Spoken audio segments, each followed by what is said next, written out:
Hi, church. It's a joy to be with you today.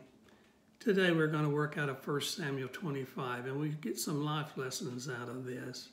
First, let's say in the first verse, then Samuel died. Samuel was one of the great men of the Bible. He was a Nazirite, a priest, a prophet, and a judge, the last of the judges. He was steadfast, consistent, faithful from beginning to end. And as we know, he was dedicated to the Lord even before conception. One of the great men of the Bible. And then in the rest of the chapter, we see an event concerning David.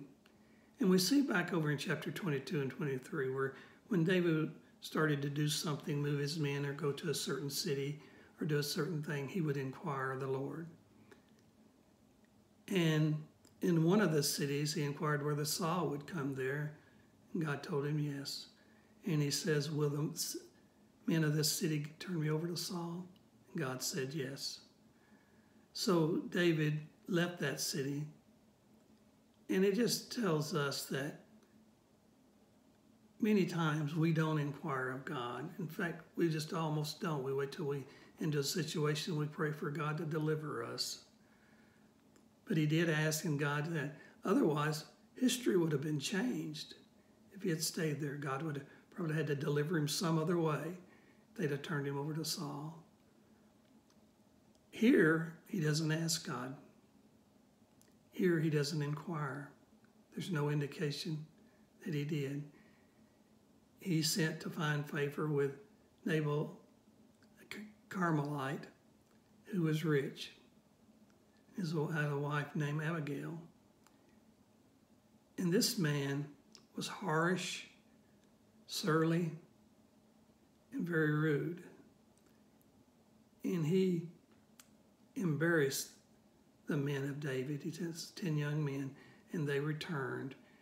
And David was so embarrassed and insulted by that he became angry, and he took 400 men to go back and to massacre all the men that this Carmelite owned. But in the meantime, Abigail had found out from a young man about what had happened and how David had been so good, he and his men had been so good to his workers. And so she interceded and she fixed supplies and food for the men of David and put them on a donkey and hurried to bring them to him. And so David listens to her plea. And the interesting thing here is where God delivers him. And this is what David said. Then David said to Abigail, "Blessed is the Lord of Israel who sent you this day to meet me, and blessed is your advice, and blessed are you, because you have kept me this day from coming to bloodshed and from avenging myself with my own hand." See, he had taken things into his own hand. And he was about to murder many innocent people.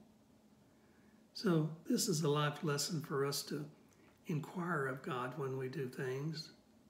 He says he will guide us, he will teach us, and he will keep his eye on us to keep us in the right direction. It is his promise to us. Let's claim that promise.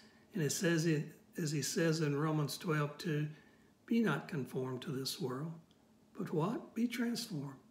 How? By the renewing of your mind. That what? That you may know. What are you going to know? The good and acceptable and perfect will of God. That's a promise. Let's claim it. God bless you this day.